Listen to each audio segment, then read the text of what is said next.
Well, firstly, I'm a father, a husband. I'm a warden at church, and my other passion is motorsports.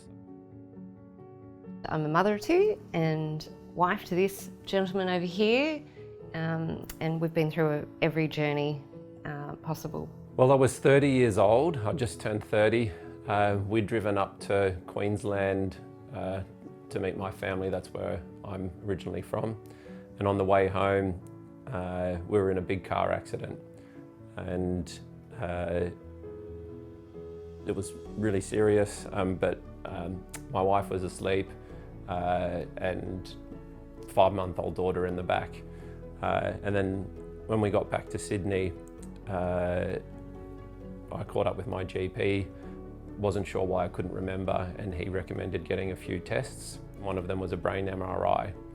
And I recall that was like on a Thursday morning, and the next day I get a call from the GP saying, come in, don't drive.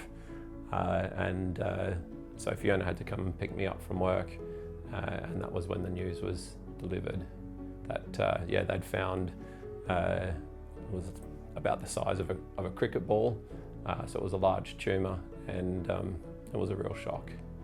It's always just devastating. It's a shock, not just to me, but also Jeff's family and all our friends, but also it was just all too familiar to me because it had happened in my family. Fiona's father had died of brain cancer in the late 90s, so I was just really terribly sad for her that, you know, her father and her husband both hit with the same disease. Well, 2 days after we found out about the brain cancer, we found out that we were also pregnant, which was a bit of a roller coaster of emotion. When I was first diagnosed, my first goal was I want to live to see my daughter be born, and I didn't know if that was happening. And then the next goal was, I'd like to see my two girls, start school, and now one's in high school and the other one is about to start high school. At the moment, with life in general, I think it's just good living every day and taking it as it comes. But I think the next thing that's on the agenda is teaching them to drive. It took about 5 or 6 years to get to the point where I did get my competition license back. The drive of the event. Now that had to be Morton and Nikolai. Their Porsche GT2 RS showing the fields, a very, very clean pair of fields.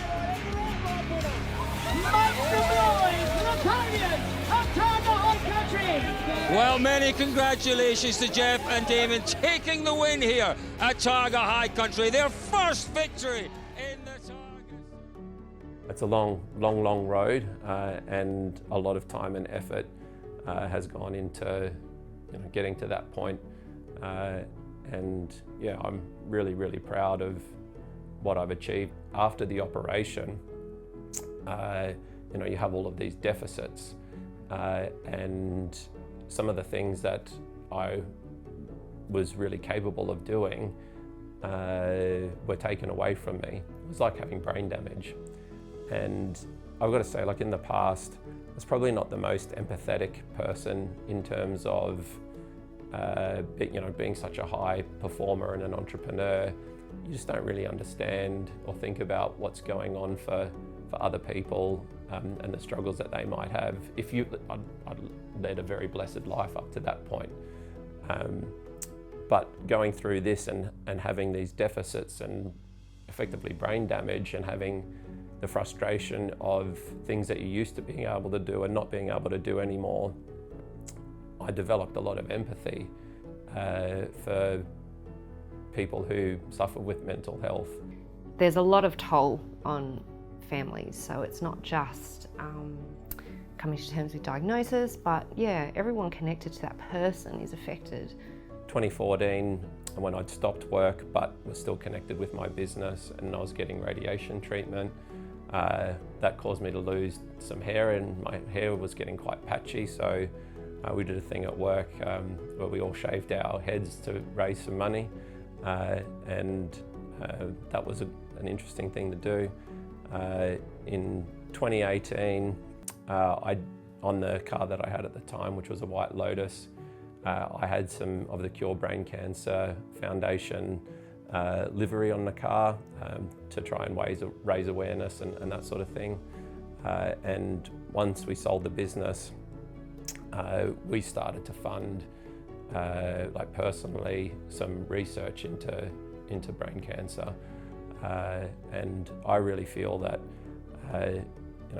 the outcomes haven't changed much in the past 20 or 30 years, and we've got to do something about that. And unfortunately, it's not a very well-known cancer, even though it kills more people under 40 than any other cancer, and more kids than any other cancer. So the only thing that's going to change that is awareness and research, and we need to put the money into the research so that the smart science people can come up with some answers.